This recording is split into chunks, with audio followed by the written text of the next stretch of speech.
Queridos, é uma alegria ter o pastor, doutor Antônio Renato Gusso. Para quem esteve de manhã, já está apresentado. Para quem está vindo só hoje à noite, pastor Antônio Renato Gusso é professor, foi meu professor do Seminário Batista Teológico do Paraná. Já entregou a minha idade, né? Ele já estava se achando velho, o que está tocando aqui na frente? Isso em 1999 eu me formei em 1999, e desde lá nós temos uma amizade. Eu tive o prazer e a alegria de publicar, acho que foi o primeiro, né, pastor? O primeiro livro dele. Quando eu assisti aquela aula maravilhosa, eu falei, isso aqui tem que virar um livro. Aí eu fui para ele e falou, não, eu já tenho um livro pronto, não é isso não, eu já tenho.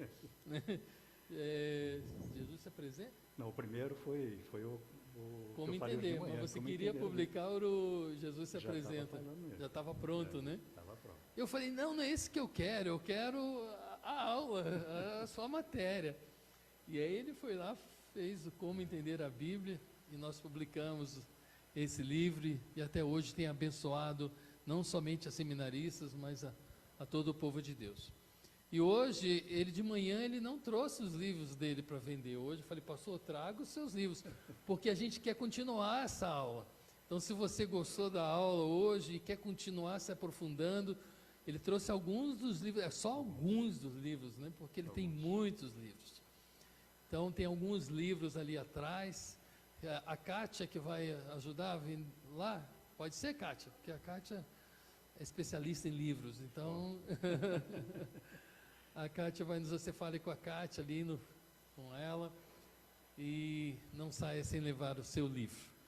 Pastor, a palavra é sua, que Deus continue usando para nos abençoar. Pastor. Eu só vou utilizar o meu computador aqui também, né? Tudo bem?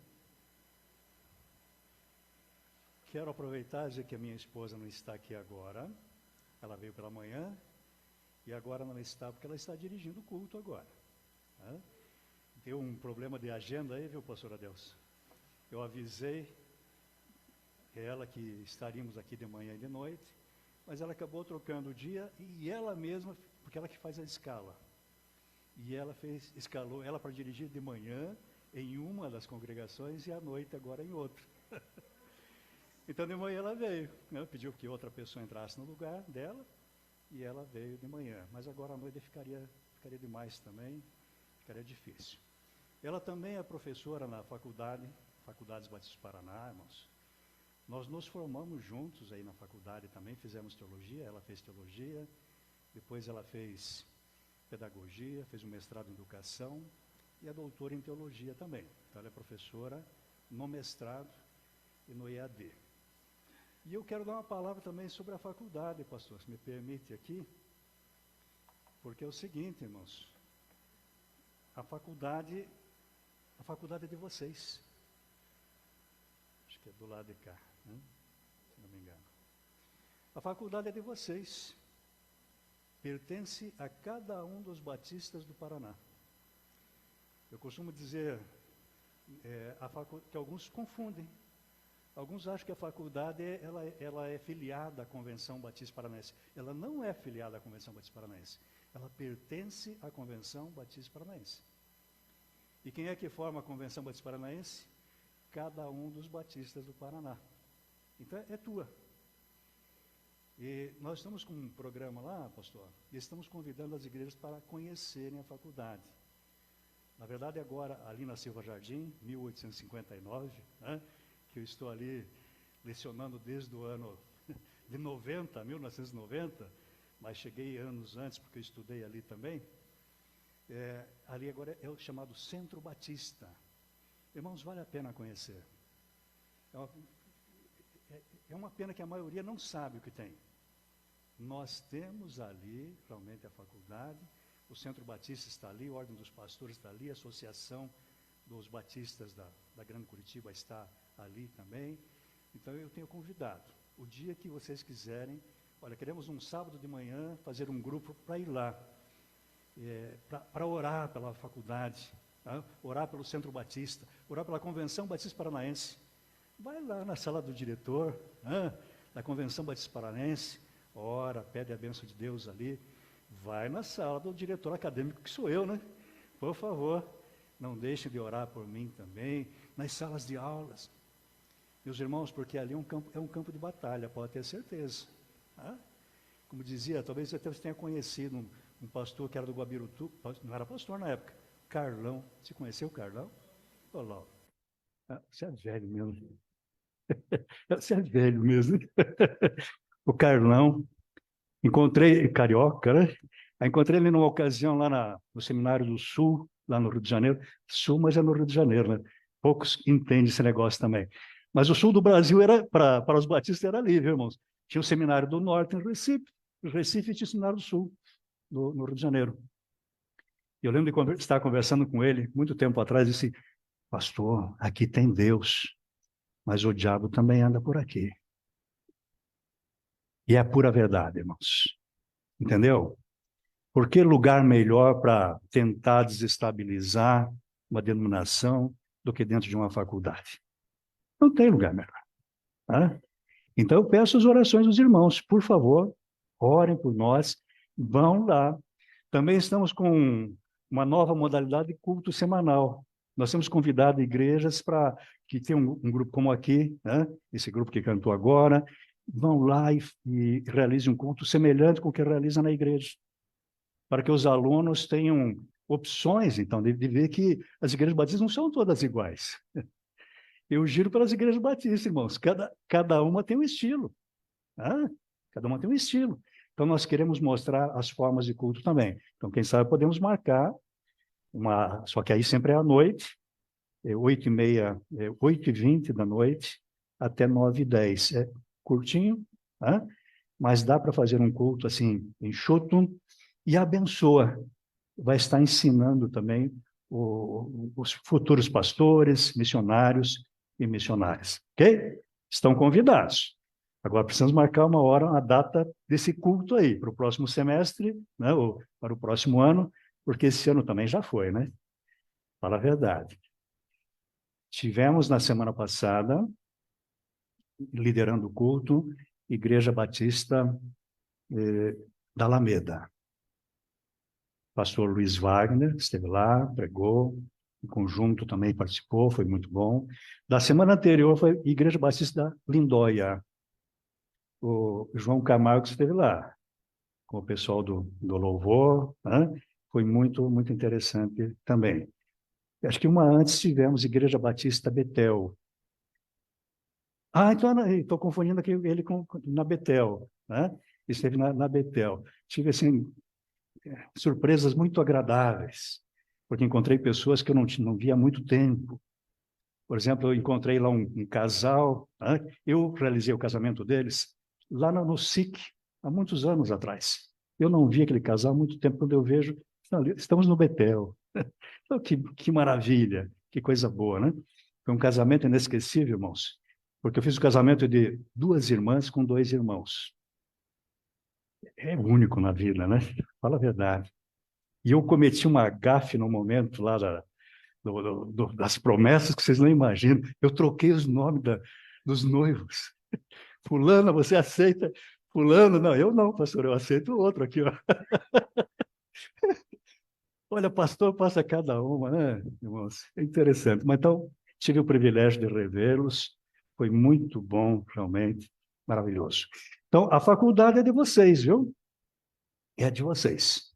E se tem qualquer sugestão, por favor, na área de ensino é comigo mesmo. Pode falar comigo, vou fazer o possível para oferecer aquilo que as igrejas estão precisando. Nós queremos servir as igrejas. Tem um curso para você lá. Né? Pode ser de bacharel, nós temos bacharel presencial, temos o bacharel à distância também, temos curso de pós-graduação, temos um mestrado, e temos vários cursos menores também para os vários ministérios da igreja. Então, eu tenho certeza que tem um curso para você. Então, olha aí, é teu, você tem, né? Procura aí a gente que vai ser muito bem-vindo, tá bom? Muito bem, trago o abraço da Igreja Batista Ágape, que é a igreja que eu sou pastor ordenado lá, fui ordenado lá, né? Então, 30 anos só na igreja. Eu não sei como é que me aguento, né? 30 anos o pastor na igreja. E o outro, um dos que me auxiliou, o pastor Godoy, tem mais ainda, porque ele começou a igreja do zero, como eu falei de manhã. Ele começou com um grupo musical, chamado Grupo Ágape, Conjunto Ágape. Então, desse Conjunto Ágape surgiu uma igreja que hoje se reúne em 3 pequenos grupos, 3 pequenas igrejas. Okay? Então, trago o meu abraço deles também. Uma igreja que faz jus ao nome, que o nome Ágape é amor, né? E tem tido muito amor, em especial com o pastor, presidente, que sou eu. Porque desde a minha conversão, irmãos, eu sempre tive um ministério também meio que itinerante. Sempre. Com 6 meses de batizado, eu estava na faculdade, estudando. Com 4 meses de faculdade, eu assumi a igreja em Piraí do Sul. Ó, saía daqui e ia para Piraí do Sul, já naquele começo. Então, sim, foi sempre assim. Morando aqui no Boa Vista, cuidando de igreja em Araucária, morando no Boa Vista, cuidando de igreja no SIC, sempre foi assim. Tá? Fui membro no Bacaxeri também, que eu sei que a irmã foi membro lá no Bacaxeri. Foi o último ano da faculdade, eu disse, eu quero ficar perto de casa. Vamos ficar no Bacaxeri. Foi o ano que eu mais trabalhei na minha vida. Foi, irmãos.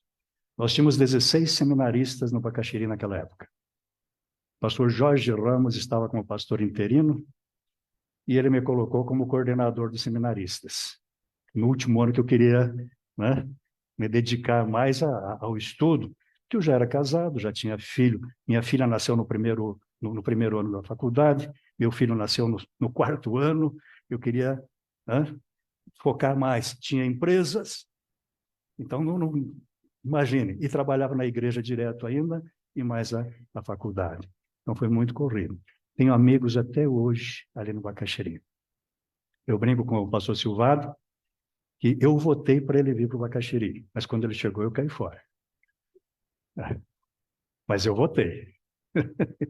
Ele veio dos Estados Unidos, né? Pastor Manuel Xavier tinha ido para a Inglaterra quando eu cheguei.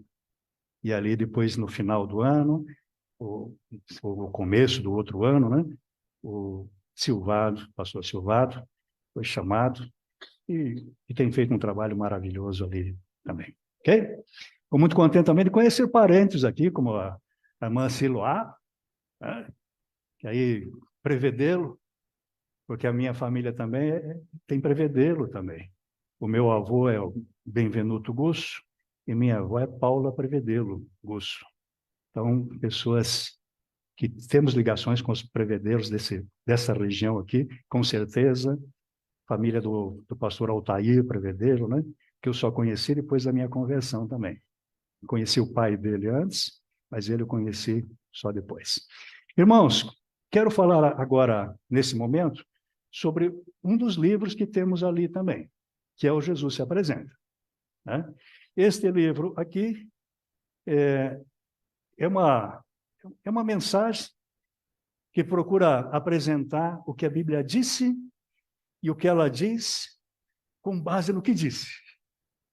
Olha o que eu quero fazer. Eu digo que a minha teologia é assim. Eu digo que a minha teologia é bíblica, canônica, aplicada. O que é isso? É simplesmente dizer o que a Bíblia disse. Eu quero saber da Bíblia. Eu falei de manhã, meu negócio é Bíblia. Então, dizer o que a Bíblia disse. Agora, o que ela diz hoje, porque eu não posso ficar só falando o que ela disse lá atrás. Eu tenho que aplicar. Né? O que ela diz hoje, com base lá nos princípios do passado. Então, na verdade, diz à luz do que disse. Não é tão difícil, né? Aquilo que a Bíblia disse, aquilo que a Bíblia diz, à luz do que ela disse. Tudo bem? Tranquilo. Né? Porque nós primeiro vemos o que é que o texto disse lá. Aí nós trazemos para cá.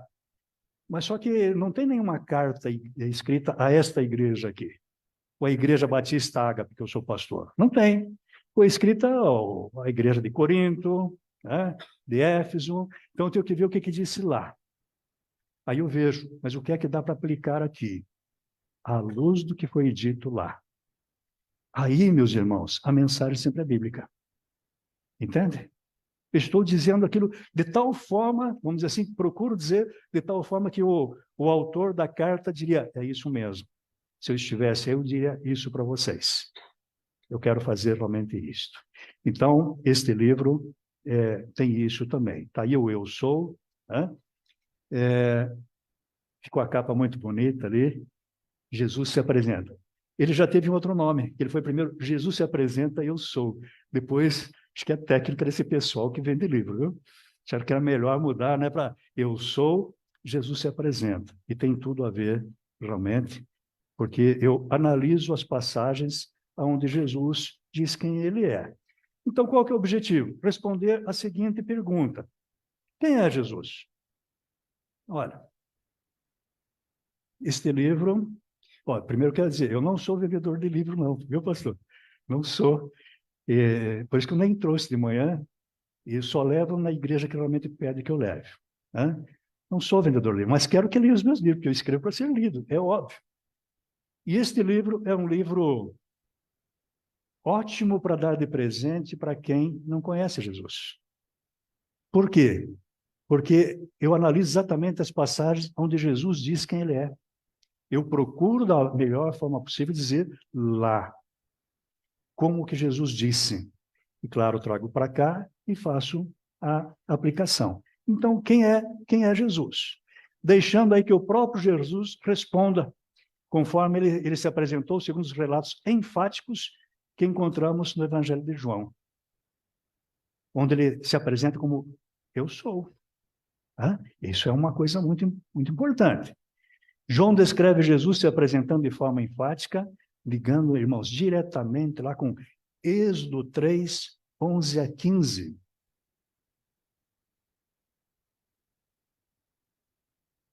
Mostrando a singularidade de Jesus. Lá no Êxodo 3,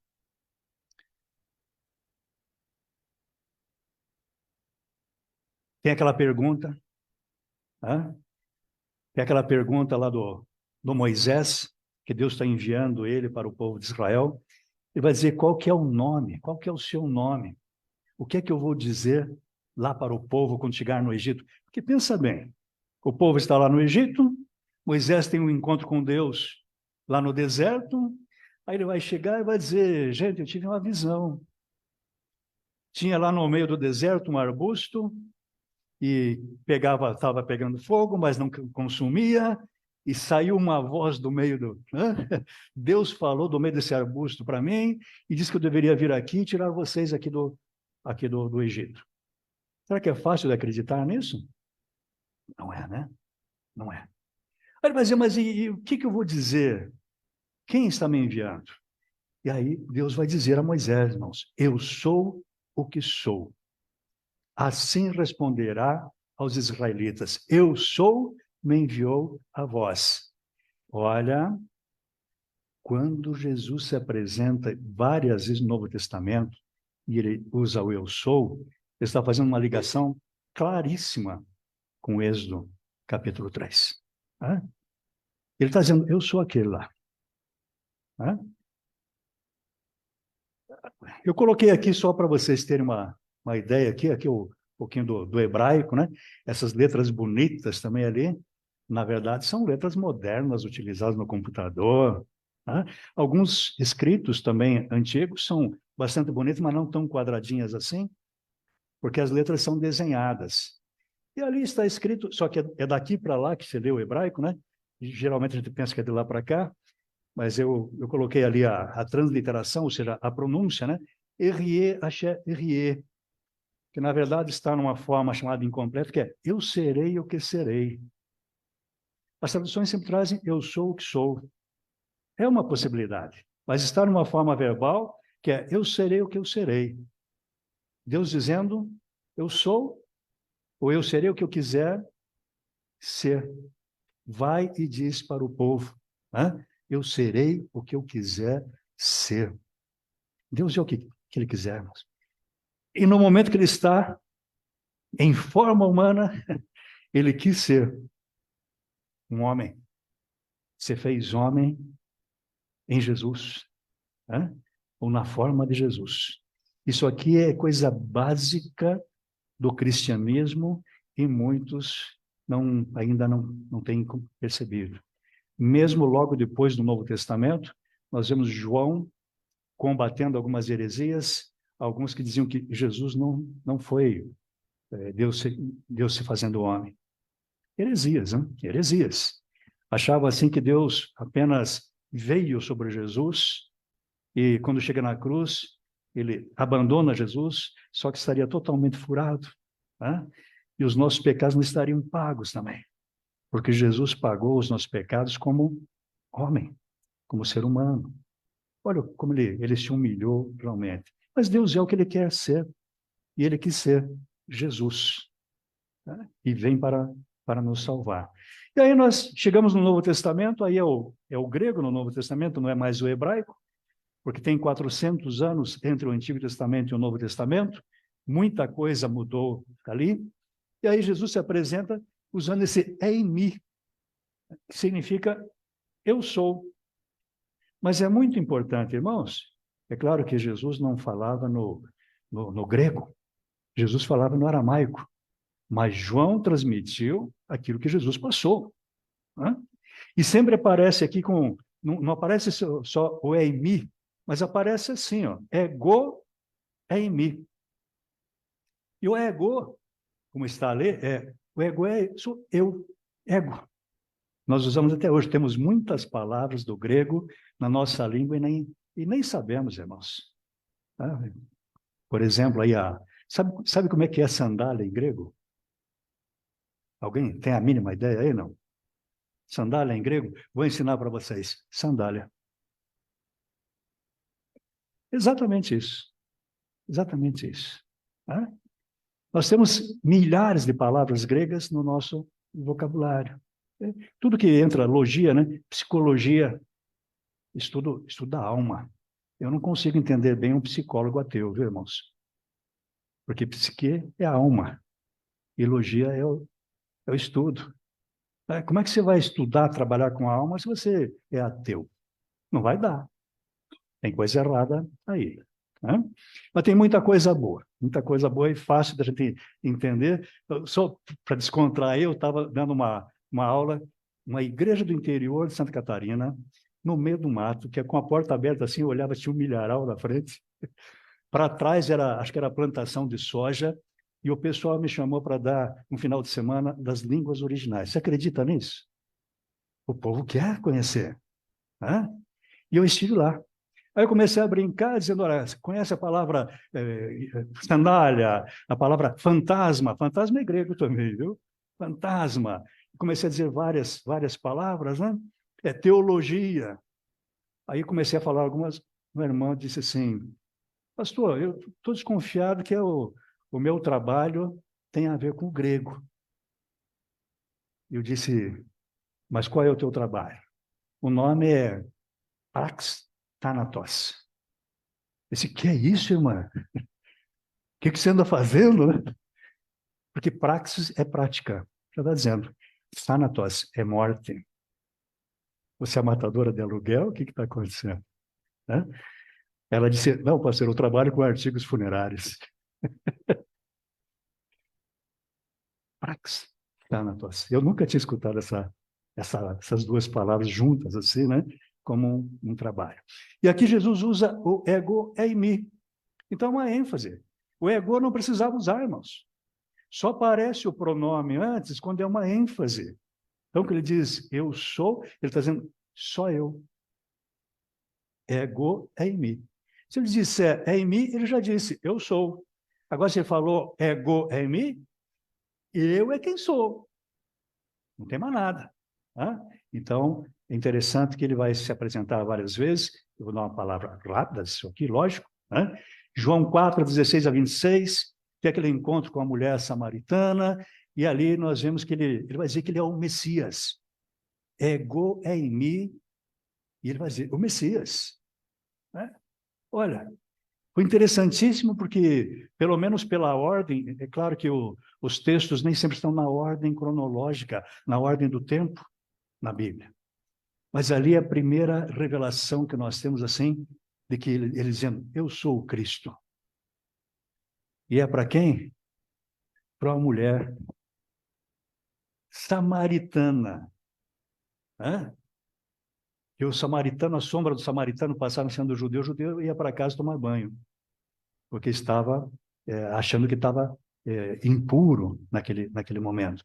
E ele vai dizer ali que ele é o Cristo. Então Jesus é ungido, o Cristo. Jesus o separado para uma tarefa especial por Deus e para a salvação do mundo. Ele se revela ali para a samaritana.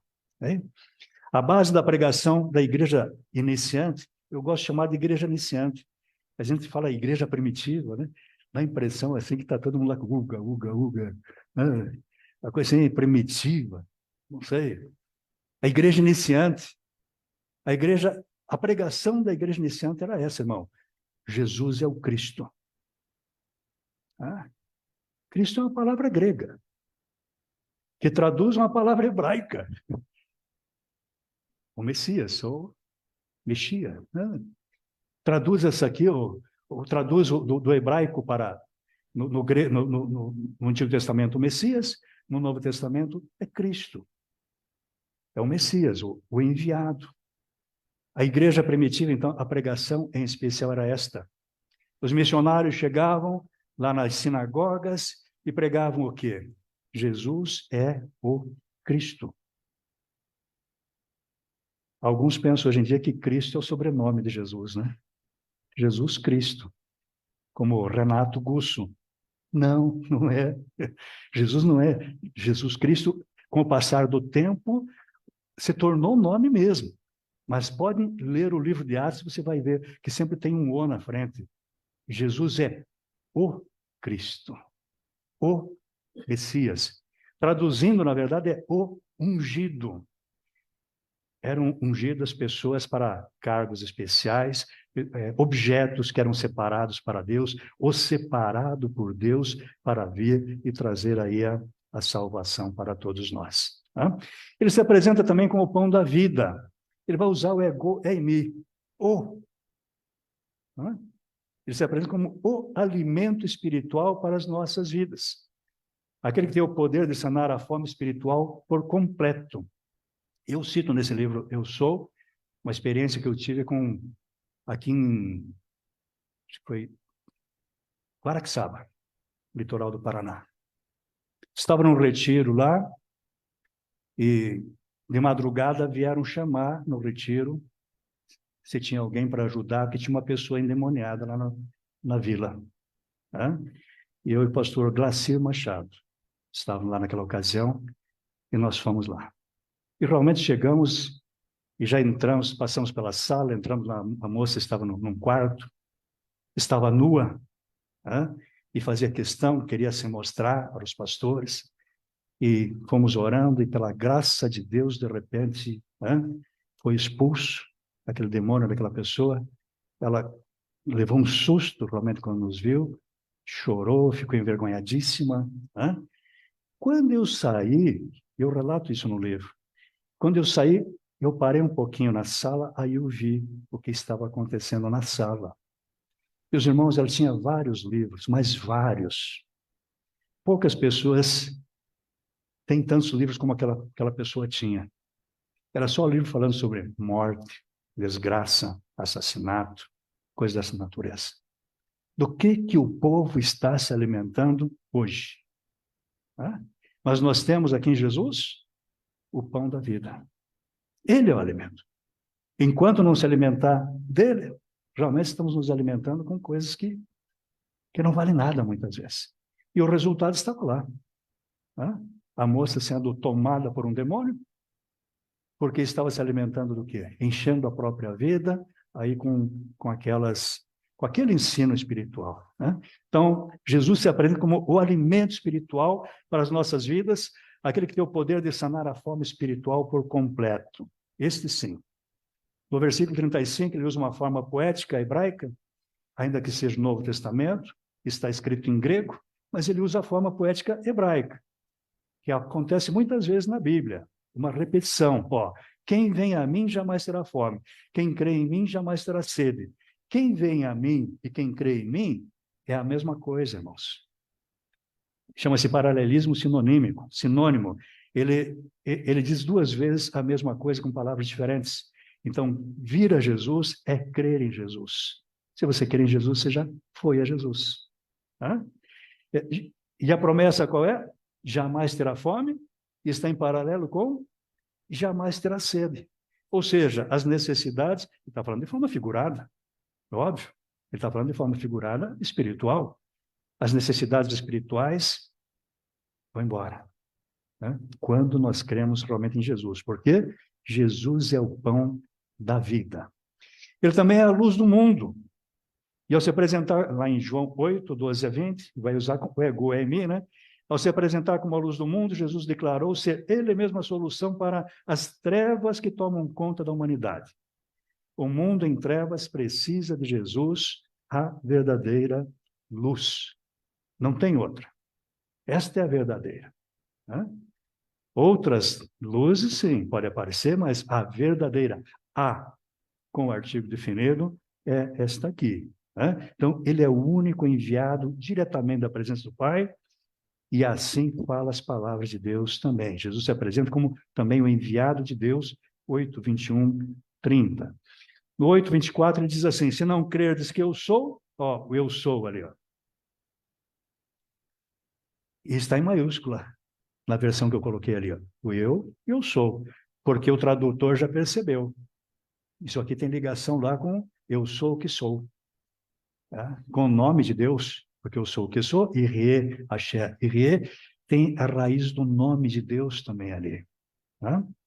Se não credes que eu sou, morrereis em vossos pecados. Então, olha aqui, coisa importante aqui. Ele também vai se apresentar como o bom pastor. Veja, meu irmão, que nunca é um bom pastor, né? Um Messias, não, é sempre o. O bom pastor, eu coloquei ali barra a porta das ovelhas. São duas parábolas que às vezes nós confundimos um pouco. Diz, mas o que tem a ver? Ele começa a falar do bom pastor, de repente ele fala da porta das ovelhas. Na verdade, quando Jesus diz ser o bom pastor e também ser a porta das ovelhas, ele está dizendo a mesma coisa. Está afirmando ser o verdadeiro e perfeito líder do povo de Deus. Ele é o bom pastor. Tá? Depois ele vai falar um pouco mais na frente que ele é a porta. Não tem outra forma de chegar realmente até Jesus. Ele também é a ressurreição e a vida. João 11, 21, 27, tudo isso aqui eu trato em pormenores aí no livro. Não há nenhuma dúvida, em Jesus podemos confiar. Ele é digno de toda confiança. Jesus não apenas disse ser a ressurreição e a vida, declaração que qualquer pessoa poderia ter feito, mas ele provou ser quem disse que era. Isso é importante. Porque ele vai dizer o seguinte, meus irmãos, quando chega na época de Páscoa, né, todo ano se levanta aquela mesma questão. Quem matou Jesus? Quem matou Jesus? E ele vai dizer assim, a minha vida ninguém tira. A minha vida eu mesmo dou. Tenho poder para dar e para retomá-la. Brincadeira, né? Vamos dizer, qualquer um poderia falar isso, né? Só que ele foi morto e 3 dias depois ele não disse apenas, né? Ele provou. Né? Ele provou.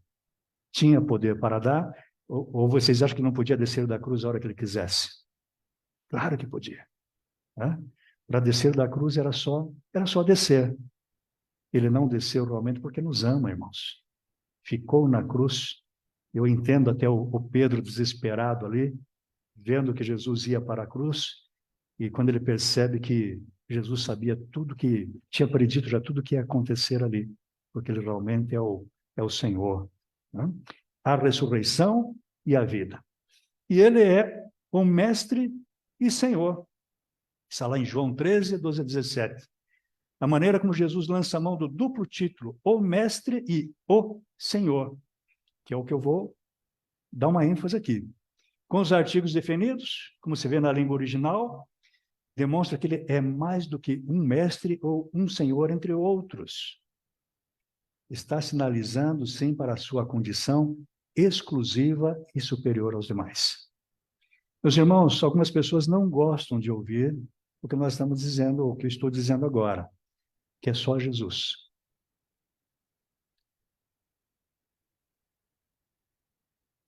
Pessoas já me falaram isso. Vocês enfatizam, é só Jesus, só Jesus, só Jesus. Tem tantos outros líderes, né? Religiosos, só Jesus. A minha resposta sempre é a seguinte: eu sou cristão. Foi o meu mestre que disse que é só ele, não sou eu. Não sou eu que digo que ele, não fui eu que disse que ele é o mestre, o Senhor.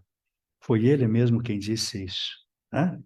Não sou eu que digo que ele é o caminho. Não tem outro caminho. Foi ele quem disse. E eu sou seguidor dele. Então é por aqui que eu vou. Tá? Mas muitas vezes as pessoas querem agradar todas as religiões e começam a colocar Jesus como um. Né? Ó, ele vai dizer aqui, eu sou o caminho e a verdade e a vida. Irmãos, aparece aqui o com artigo definido. Né? A verdade. Interessante que o Pilatos vai dizer para ele, né? Acho que é o Pilatos ou é o Herodes? Agora fiquei na dúvida. O que é a verdade? A verdade estava na frente dele. Jesus é a verdade. Em matéria espiritual, irmãos, Jesus é a verdade. Se Jesus é a verdade, as demais são o quê? Vocês que estão dizendo, né? Mas é a conclusão lógica. É essa mesmo. Se ele é a verdade, as outras não são. Né? Ele é a verdade, ele é o caminho, ele é a vida. Jesus é o único caminho que leva a Deus. E é interessante que eu cito no livro ali, isso aqui, eu cito um prefeito de Araucária de muitos anos atrás, pois foi nosso aluno lá, Rogério Donato Campa, pastor Rogério Donato Campa, foi diretor pelo menos um bom tempo do seminário presbiteriano aqui em Curitiba, professor de grego, foi um ótimo aluno de grego. Ele e a esposa também, os dois, pessoas maravilhosas. Imagina, um médico no meio de seminaristas, né? Ajuda que vocês nem imaginam. Ele ajudou muita gente. Tá? Eu enviei muita gente para ele, ele sempre entendeu com muito carinho. Mas eu o conheci quando ele era prefeito e ele não era crente ainda. E nós fomos visitá-lo lá em Araucária, demos uma Bíblia de presente para ele, ele tinha recém-assumido como prefeito da cidade. Ele também foi presidente do Paraná Clube. Não estou dizendo isso como defeito, né? De jeito nenhum, pode ter um paranista aqui, né? Mas ele também era paranista de coração, certamente, foi o presidente do Paraná. Mas nós demos uma Bíblia para ele e nós pedimos que, como sociedade de homens lá da igreja, nós gostaríamos de ter um monumento à Bíblia. E ele disse assim, vamos fazer mais. Vamos fazer a Praça da Bíblia. E tem até hoje lá, a Praça da Bíblia. Tá? E ele começou a trabalhar com todas as igrejas. Político, né, irmãos? Ele queria todo mundo, só a Igreja Batista é muito pouco. Ele queria todo mundo, óbvio. E aí, no dia da inauguração, muitas igrejas lá reunidas, aquela praça cheia, e ele também deu uma palavra. E ele usou esse aqui, e ele usou uma figura de linguagem, vamos dizer assim, dizendo para agradar todas as igrejas que estavam ali, né? Disse, olha, Deus é como se alguém que está lá em cima de um monte muito alto e tem muitos caminhos para chegar até lá. Hã? Tem muitos caminhos para chegar até lá. E aí eu usei no livro e citei. Hã? Prefeito, politiqueiro, sim. Hã? Usou esse argumento, mas na verdade, Jesus diz que ele é o caminho, a verdade e a vida. Só tem um caminho. Se você for por outro caminho, você não vai chegar no céu. Não vai chegar ao Pai. Lembra disso. Porque tem pessoas queridas perto de nós que não estão no caminho. Até estão em caminhos bons, interessantes, agradáveis, bonitos. Mas para chegar no céu é só Jesus. O que eu vou fazer? Quem disse foi ele, não sou eu. Eu só sigo o mestre, mais nada. Né? E esse prefeito tinha usado desta forma. Aí um belo dia eu chego na faculdade, tem lá uma sala lotada, quase, sei, perto de 80 alunos. Eu olho lá atrás, mas será que é ele? Mas será que é o Rogério? E quando eu fui para a chamada, realmente era ele. Ele disse, eu me converti, né? Estou aqui para me preparar melhor, quero ajudar também aí na parte de ensino. Ele já tinha chamado para ensino e se tornou professor de grego bíblico, irmãos. Então, maravilha. Aí eu perguntei para ele, quer que eu tire do livro? Mostrei para ele, né? Ele pensou um pouco e disse, pastor, era isso mesmo, pode deixar. Eu fiz isso dessa maneira mesmo. Queria agradar todo mundo. Jesus é o único caminho que leva a Deus. A verdade absoluta acerca de Deus e a vida vinda de Deus, a única que vale a pena ser vivida. Fala a verdade. Se você pensar de outra forma, vida não tem sentido, até que você encontre realmente Jesus. Né? E também a videira verdadeira. Neste texto aqui, Jesus se apresentou como o Messias, como o verdadeiro Israel de Deus, e principalmente como a fonte de toda obra cristã. Mas ele diz, eu sou a videira verdadeira. Então, se alguém quiser fazer parte do Israel agora, ó, Israel espiritual, né? Seja judeu, seja nascido em Israel, não também, tem que estar ligado à videira verdadeira, que é o próprio Jesus. Resumindo, ele diz assim, eu sou o pão da vida, eu sou a luz do mundo, eu sou a porta das ovelhas, eu sou o bom pastor. Eu sou a videira verdadeira, eu sou a ressurreição, eu sou o mestre, eu sou o Senhor. Eu sou o caminho, eu sou a verdade, eu sou a vida. Eu sou ao Pai, o condutor. Só ele, né? Eu sou antes de Abraão, eu sou o Cristo, eu sou Jesus, eu sou o Salvador. É o que ele diz nesses textos aí, irmãos. Tá? E eu resumi nessa forma um pouco poética, coloquei lá no livro também. E quero ir para uma parte de aplicação, onde ele usa aqui o eu sou. E nós vemos que ele, porque ele vai dizer que ele é o mestre e o Senhor. Isso aqui é muito importante para nós. Olha, o texto, tendo-lhes lavado os pés, tomou o manto, voltou a sentar-se à mesa e perguntou-lhes, entendeis o que vos fiz? Vós me chamais mestre e Senhor, e fazeis bem, pois eu sou. Ah, e a humildade de Jesus, onde é que foi agora, né? Vocês me chamam de mestre e está certo, eu sou mesmo. Ele pode dizer, irmãos. Ele se humilhou como servo, nós sabemos. Mas ele vai dizer isso aqui para dar uma lição nos discípulos. Se eu, Senhor e Mestre, lavei os vossos pés, também deveis lavar os pés uns dos outros. Né? Pois eu vos dei o exemplo para que façais também o mesmo.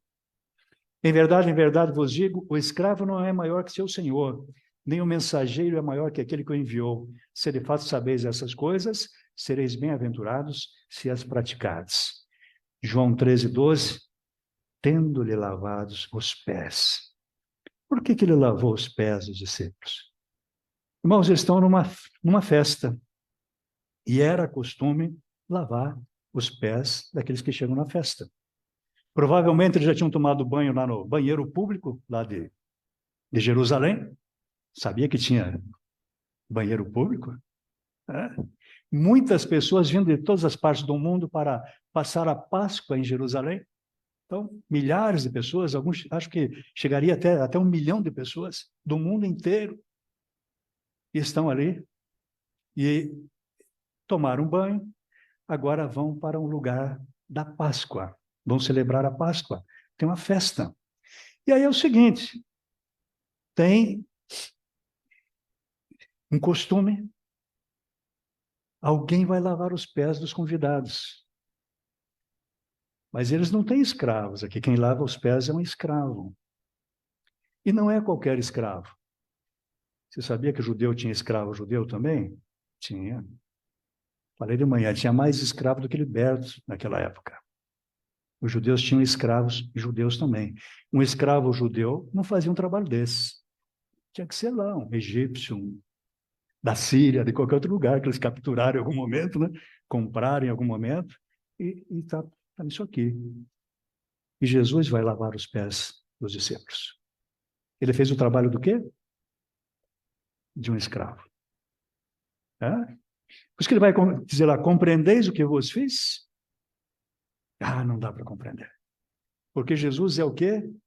O mestre e o Senhor. Então não dá para compreender. O Senhor é o dono dos escravos, viu, irmãos? Ele é o mestre e ele é o Senhor. E ele foi e lavou os pés dos discípulos. Ele fez o trabalho no escravo, do menor escravo da casa. Porque tinha menos status, vamos dizer assim. Porque havia status também. Às vezes a gente pensa que é tudo igual. A escrava é escravo. Não, não era assim. Tanto não era assim que tem um rabino que dizia o seguinte, na época de Jesus: aquele que adquire para si um escravo judeu, adquiriu um senhor. Por quê? Porque tinha leis dizendo, escravo judeu não pode fazer isso, não pode fazer isso, tem direito a isso, né? Vai descansar no sábado e tal, tem algumas coisas lá. Então não faça isso, não compre escravo judeu, compra de outra nacionalidade. Né? É outra sociedade, irmãos, é outra época. Né? Mas ele faz esse trabalho aqui. O que Jesus fez, de certa forma, ao lavar os pés dos discípulos, era costume dos judeus em suas festas. Jesus, o mestre, o Senhor, naquele momento estava prestando um serviço de escravo para os seus discípulos.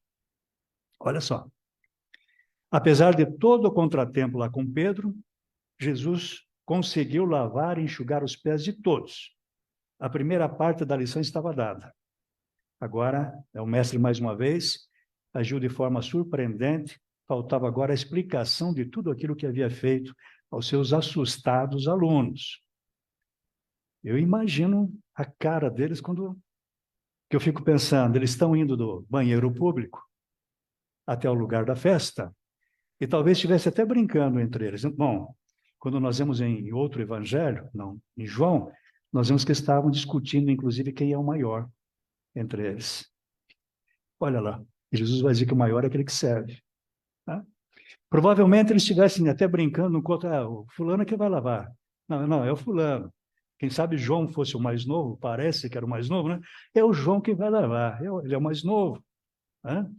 A verdade é que eles chegam na festa e ninguém lava os pés de ninguém. Está todo mundo comendo numa boa, deitado num divã, com o pé cheio de pó, lá meio perto da cara do outro, né? Mas está lá numa boa, até que Jesus se levanta, coloca uma toalha na cintura, pega uma bacia e sai lavando os pés de cada um. Né? Não tinha como entender. A segunda parte da lição foi relembrar aos seus discípulos, após tão estranha demonstração, quem ele era. Né? Aquele que há poucos instantes estava desempenhando um papel tão baixo, no entender deles, né?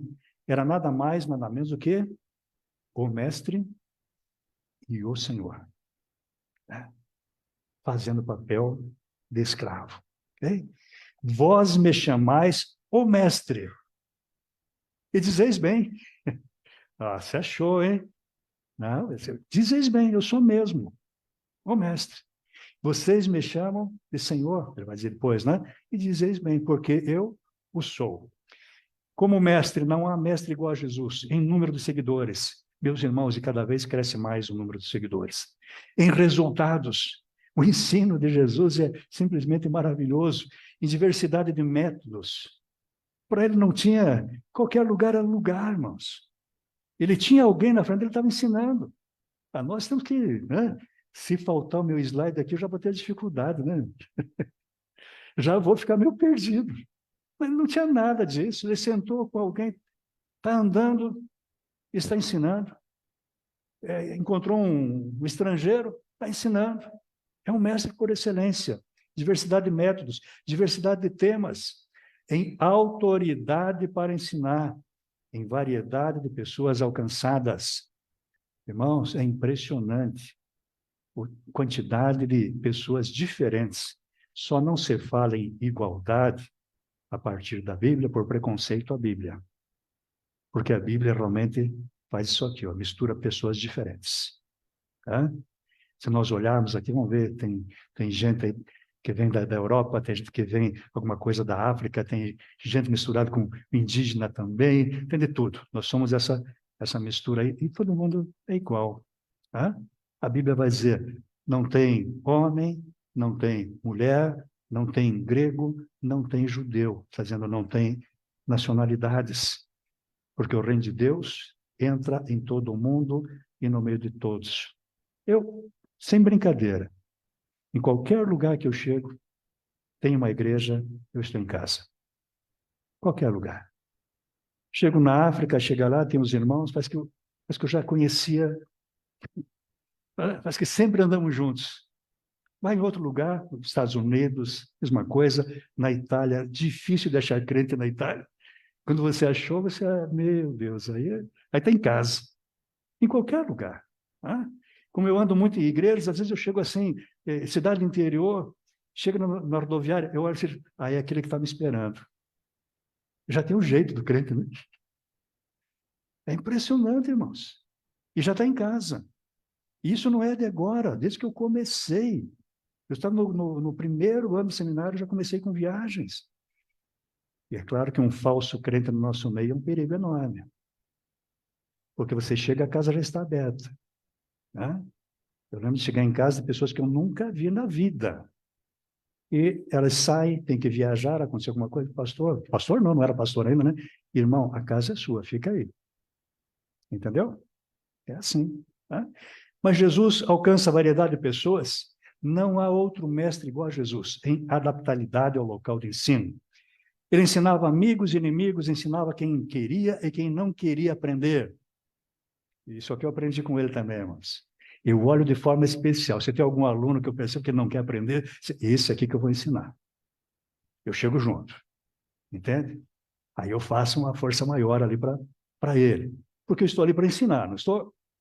E só tem aprendizado, ou só tem ensino se tiver aprendizado. Se ele não aprendeu, o que aconteceu? Eu não cumpri meu papel também, né? Eu não ensinei. Então, eu não vou ensinar só quem quer aprender. Eu vou ensinar quem quer e quem não quer aprender também. Vou tentar. Né?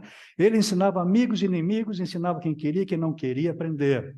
Onde estava Jesus, estava o mestre, pronto a ensinar. E aqui eu dou um exemplo, né? Lá de Mateus. Os fariseus consultam entre eles como que vão colocar uma pegadinha lá para Jesus. Eles vão fazer aquela pergunta, né? É lícito pagar tributo a César ou não? Jesus, porém, conhecendo-lhes a malícia, respondeu, por que me experimentais, hipócritas? Quer? Toma. É interessante que Jesus trata os humildes de uma forma muito carinhosa, mas ele bate em alguns, irmãos. Nos soberbos, ele bate. Mostrai-me a moeda do tributo. Trouxeram um denário. Ele respondeu, de quem é esta efígie inscrição? Responderam, de César. Então ele disse, dai, pois, a César o que é de César e a Deus o que é de Deus. Só faltou ele perguntar, né? De quem é essa moeda mesmo? É de César, então dá para ele. É dele. O que vocês querem? Tem a foto dele? A carinha dele ali? Tem o nome dele? É dele. Os fariseus se retiraram admirados.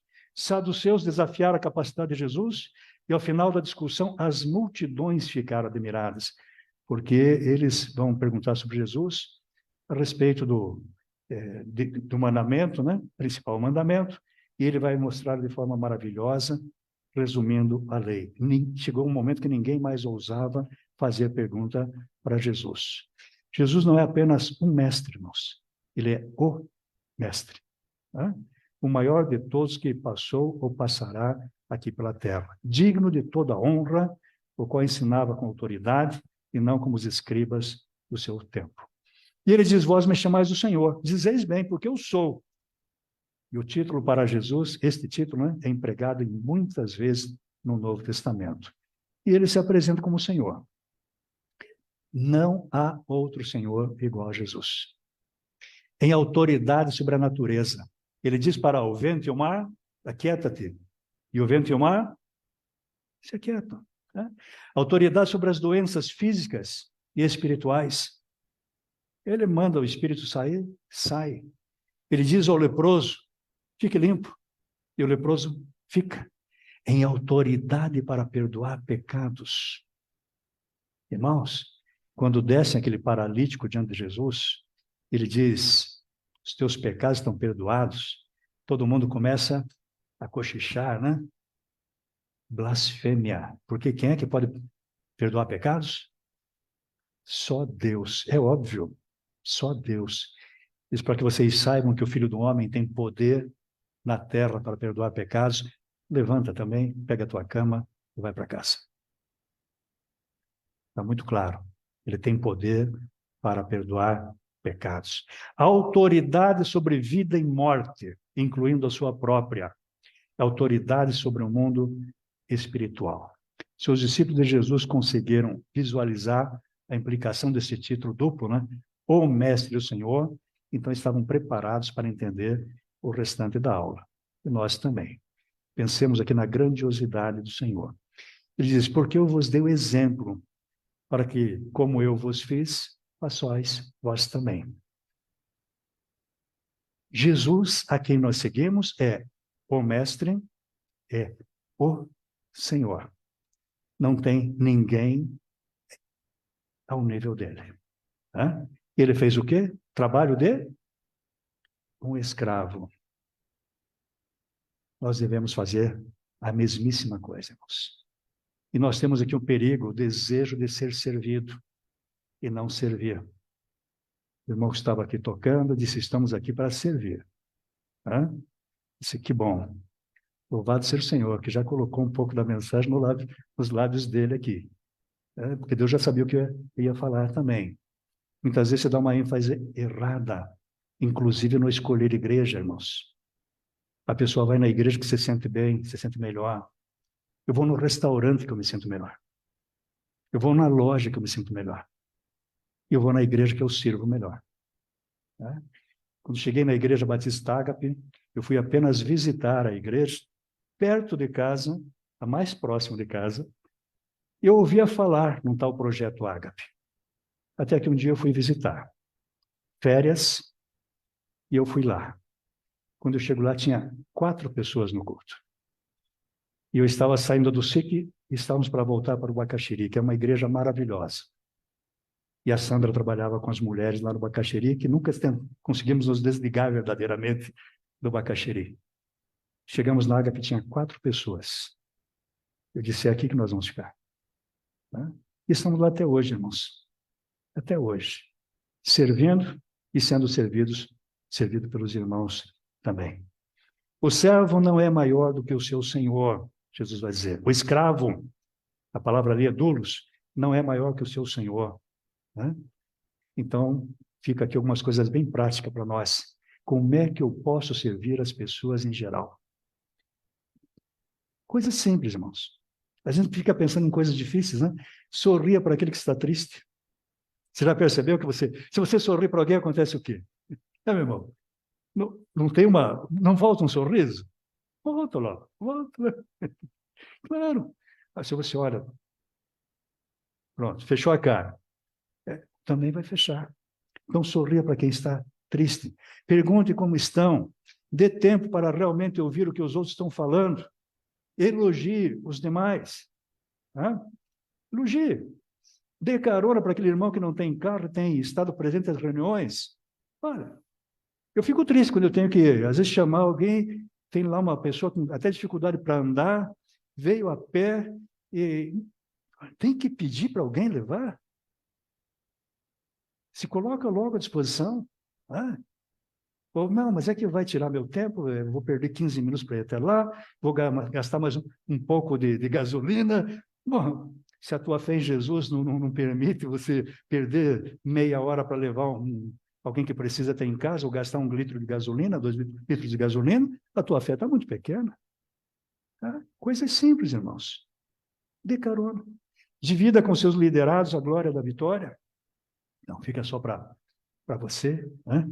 Compartilhe com os outros a dor das derrotas pessoais. Irmãos, tem muita gente sofrendo. E a gente pergunta para a pessoa, está tudo bem? Pode ser a resposta, está tudo bem. Mas pela cara você já sabe se está bem ou não está. Se você quiser, quando ela diz que está tudo bem, mas você vê que a carinha não está bem, vocês, oh, que bom, né? E já vai em frente para não ter contato. Está tudo bem mesmo? Por que você está com essa fisionomia hoje? Pronto, o coração já vai abrir. E você vai ter que gastar um tempo ali, né? Com certeza. Preocupe-se com as preocupações dos outros. Ajude as pessoas a desenvolverem seus potenciais. Pergunte com sinceridade como posso ajudar. Que isso não seja só nosso marketing, né? Mas que seja verdade. Como é que eu posso ajudar? Ele vai te dizer. E às vezes, né, vem coisa pesada. Vou fazer o possível aí para ajudar. Diga ao seu próximo, seja ele seu filho, funcionário, membro de equipe que você lidera na igreja, seja quem for, estou com você. Mas não só por dizer, irmãos, não só por dizer. Diga, estou com você e demonstre que você está mesmo. Estamos indo já para o final, mas eu queria que você pensasse, eu já vou concluir, mas que você pensasse nesses 6 campos aqui. Nós vamos orar, né? Daqui a pouquinho. Eu gostaria que você tomasse uma decisão pensando aqui, como é que eu posso servir melhor? Minha família, em qualquer um desses lugares aqui. A minha igreja, meus liderados, se é o caso, meus companheiros de ministério, meus colegas de trabalho, escola, outros ao meu alcance. Olha para esse quadro e pensa ali. Como é que eu posso servir melhor? Minha família. Minha igreja. Você pode servir melhor. Meus liderados, se você lidera algum grupo. Meus companheiros de ministério. Meus colegas de trabalho, escola, outros ao meu alcance. Como é que eu posso servir? Nós já vamos orar. Concluindo, o exemplo de Jesus é muito claro. Por mais importantes que sejamos, devemos servir uns aos outros. E esta oração aqui, acho que é muito interessante para nós irmos para o finalmente. Talvez alguém estranhe pela autoria, né, de Francisco de Assis, mas a verdade está aqui, irmãos. Senhor, faça de mim um instrumento de tua paz. Onde houver ódio, que eu leve o amor. Onde houver ofensa, que eu leve o perdão. Onde houver discórdia, que eu leve a união. Onde houver dúvida, que eu leve a fé. Onde houver erro, que eu leve a verdade.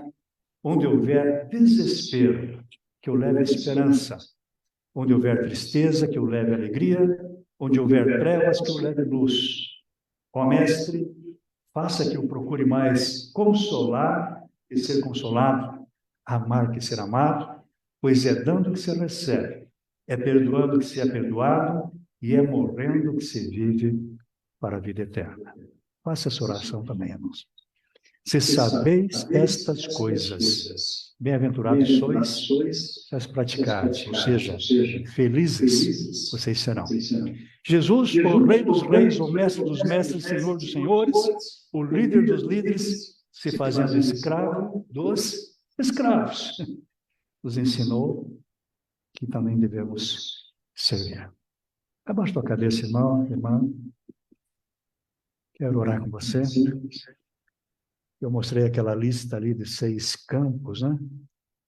E talvez você esteja pensando agora. Quero servir. Quero servir a minha igreja. E eu posso servir fazendo isto. Senhor, quero entregar isso nas tuas mãos agora. A minha família. Os meus liderados, meus companheiros de ministério, meus colegas de trabalho. Quero servir esta pessoa que o Senhor colocou agora na minha mente. Você quer se colocar à disposição do Senhor para servir em algum destes campos? Você quer fazer não vou pedir um compromisso, mas um pedido a Deus sobre isso? Você levanta a tua mão e eu quero orar com você. Um sinal para mim. Tem alguém que quer servir em alguma dessas áreas? Só levantar a sua mão. Isso, meu irmão. Louvado seja o Senhor. Louvado seja o Senhor. Muito bem, irmão. Pode abaixar, minha mãe. Mais alguém? Isso é um momento de consagração. Muito bem, irmãos. Muito bem, irmã. Sim. Alguém mais? Muito bem, irmã lá atrás. Aqui também, na minha direita. Isso, irmãos. É isso aí. Lá atrás também, pode abaixar. Mais alguém ainda? Isso. O nosso Senhor, né? Esteve aqui para servir. E nós também devemos servir.